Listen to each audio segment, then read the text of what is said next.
ഇത് DYKന്റെ water proof മെഷീനാണ്. 4 inch കട്ടറാണ്. ഇത് നമുക്കൊന്ന് വെള്ളത്തിലിട്ട് നോക്കാം.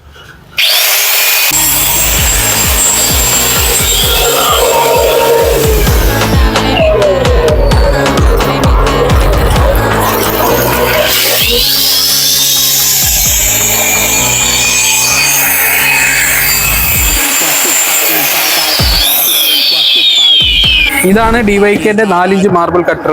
ഹെവി ഡ്യൂട്ടി മെഷീനാണ്. 1650 വാട്ട്സ് ആണ് മെഷീൻ വരുന്നത്. 13000 RPM. ഇത് മെഷീൻ വാട്ടർ പ്രൂഫ് ആണ്. വാട്ടർ പ്രൂഫ് ആയതുകൊണ്ട് തന്നെ ഇത് പിന്നെ ഇതിന്റെ ആർമേച്ചറും ഫീൽഡും ഡബിൾ ഇൻസുലേറ്റഡാണ് വരുന്നത്. അതുകൊണ്ട് നമുക്ക് എന്ത് വർക്കിനും, ടൈൽസിന്റെ വർക്ക്, മാർബിളിന്റെ വർക്ക്, സെൻട്രിങ്ങിന്റെ വർക്ക്, എന്ത് വർക്കിനും നമുക്ക് ധൈര്യമായിട്ട് ഉപയോഗിക്കാം. 1 ഇയർ വാറന്റി വരുന്ന ഈ മെഷീന് വളരെ കംപ്ലൈന്റ് കുറവായിട്ടുള്ള ഒരു മെഷീനാണ്. ആർക്കും വിശ്വസിച്ച് വാങ്ങാൻ പറ്റുന്ന ഹെവി ഡ്യൂട്ടി മെഷീനാണ്. ഈ മെഷീൻ വേണ്ട ആളുകൾ താഴെ പറയുന്ന വാട്സപ്പ് നമ്പറിൽ ബന്ധപ്പെടുക.